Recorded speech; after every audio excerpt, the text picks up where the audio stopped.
Okay kids, it's time for books. So cuddle up to Mum or Dad and let's rock and read. Today I'm going to be reading you the first 2 chapters of Wayside School Beneath the Cloud of Doom.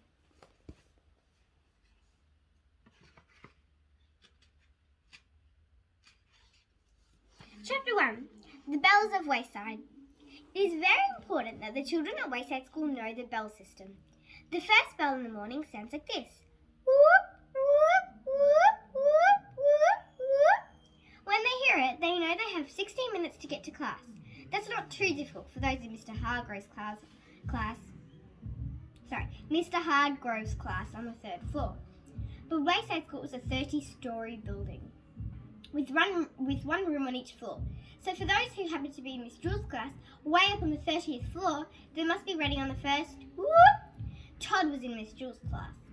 Way up on the 30th floor, they must be ready. Todd was in Miss Jules' class. He was stuck behind a mass of kids outside the building, waiting for the doors to open. He jumped up and down, trying to see over the heads of those in front of him. If he was late, Miss Jules would put his name on the blackboard under the word discipline. The kids who went to the class on the lower floors often dilly-dallied. If Todd got stuck behind a large group of dilly-dalliers, he'd have no chance. Inside the principal's office, Mr. Kidswatter sat behind his enormous desk as he watched the clock. At the moment the second hand reached the number 12, he shrieked into his microphone. Whoop, whoop, whoop, whoop, whoop, whoop. The doors unlocked and the children stampeded into the building and up the stairs. Todd tried his best to weave his way to the front, but there wasn't a lot of room. 8 minutes later, Mr. Kidswatter tugged on the rope hanging through the hole in the ceiling and the second bell rang. Clang, clang, clang, clang, clang, clang, clang, clang. Todd counted the clangs. 8. That meant he now had 8 minutes to get to class. 7 or 9 clangs would have meant something completely different. 7 meant a helicopter was landing on the roof. 9 clangs meant a porcupine had entered the building. So far, he'd only made it to the 7th floor, but he had finally managed to weave his way past all the dilly-dallies. There was nothing to slow him down now. When he reached the 18th floor, he heard this sound. Ching-a-ling, ching-a-ling, chilling, ching-a-ling. Nothing to worry about there.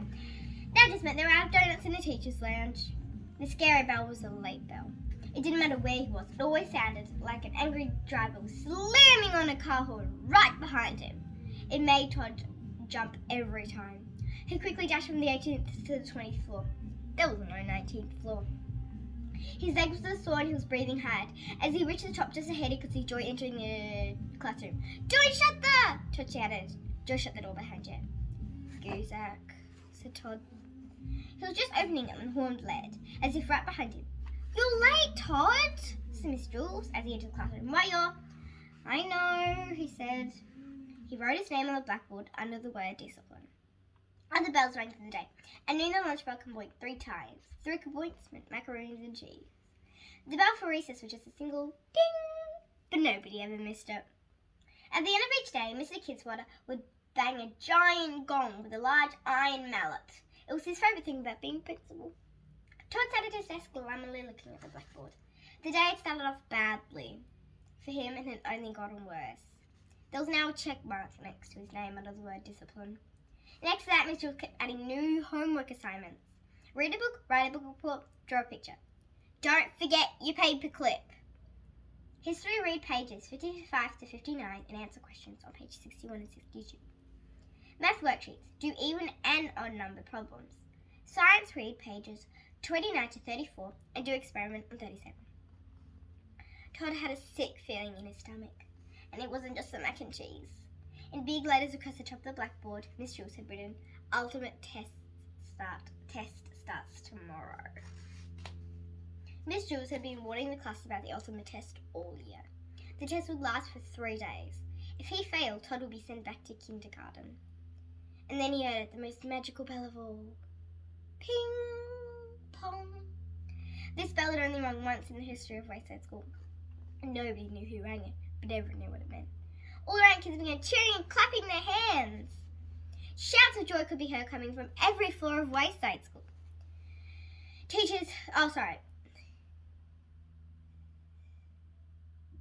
Todd just sat there in stunned disbelief. It rang again. Ping, pong. It was a race to blackboard bell. Miss Jules had no choice. She picked up the eraser. and down. Wayside school teachers were doing the same thing. Todd smiled as the homework assignments were wiped away. The ultimate test was cancelled. His name was removed from the discipline list, and even the word discipline soon disappeared. Deep in the basement, a man with a black moustache snapped open the black attaché case. Another man, also with a black moustache, placed a small silver ball in the case. A third man, who was bald, put in a solid gold ping pong pad. Now, chapter 2 is called A Million. By the time Terence got to school, he had already kicked 99 different things. It started the moment he woke up. He kicked his bed. He kicked Rocky, his favourite stuffed animal. When he left his bedroom, he kicked the door shut. He kicked the wall as he sat at the kitchen counter and ate cereal. He kicked a table. He kicked 3 chairs. He kicked rocks on the way to school. He kicked the flagpole. Still, as much as Terence liked to kick things, it would take him his whole life to kick a million things. How much is a million? Miss Jules asked the class. Oh, I know, said Mac, stretching his head in his head high. Miss Jules called on Mac. A million, Mac answered proudly. Well, yes, I suppose that's correct, said Miss Jules. A million is a million. Anyone else? John? John nodded his head. 999,000. 999, he was at +1. He smiled. Oh, that's good, John, said Dana, very impressed. John's really smart, Joe agreed. Terence wasn't paying any attention. His big toe hurt from all that kicking. His toenail was too long.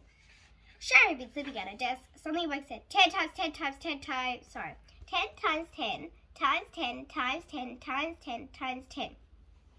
She rested her hand on her red blue overcoat and went back to sleep. Is that right, Miss Jules? Asked Jason. Said Miss Jules as she tried to multiply all of Sherry's tens. If Sherry said it, it must be right. Arithmetic makes my brain numb, said Damien. That's why they're called numbers, said DJ. Terence's big toe throbbed in pain. He couldn't think about anything else. There's really one way to understand just how big a million is, said Miss Jules, and it's not by using arithmetic. We need to collect 1,000,000 somethings. Dollars! Exclaimed Joy. Everyone cheered. They liked that idea. Then we could have the biggest party ever, said Dee Dee. We're not collecting $1,000,000, said Jules. Any other ideas? Pumpkins, suggested Dana. Everyone cheered. Dana's idea too, but not as loudly as Joy's. I don't think 1,000,000 pumpkins will fit in the schools, Miss Jules. We need something small, not too expensive. Stephen suggested. Little pieces of paper? Nobody cheers. Boring, sang Kathy. Stephen felt hurt, but deep down, he had to admit the collecting bits of paper wouldn't have been a whole lot of fun. Rods are just in mud, but that too was rejection. It's a good idea, Ron's Miss Jules, but you can't get mud. Why not? He asked. There's no such thing as one mud or two mud, exclaimed Miss Jules. Why not? Ron asked again. I don't know, Miss Jules had to admit. Terence couldn't take it any longer. He took off his shoe, then his sock. One desk over, Ronnie stared at him, horrified. Terence's toenail was bent out of shape and it turned black and blue. He opened his desk and took out his pair of safety scissors. Then crossing one leg over the other, he started snipping. You can't cut your toenail in class, said Ronnie. It's against the rules. Who says, said Terence. It was one tough toenail and the scissors weren't all that sharp. Miss Jules! Called Ronnie. Terence is cutting his toenail right in class. Some kids laughed. Some said, gross. Terence pushed hard on the scissors. At last, a piece of his toenail fell free. His toe instantly felt better. Terence, come up here now, demanded Miss Jules, and bring your toenail with you. Terence picked up the clipping off the floor. Once you're off what you want, he held Bluetooth from the room. Give me that, Miss Jules demanded. Terence dropped the nail clipping into his teacher's hand. You genius, Terence, Miss Jules. She held his nail clipping high in the air. That's one, she announced. 999,999 to go. And that's the end of the chapter. I hope you enjoyed it. Bye!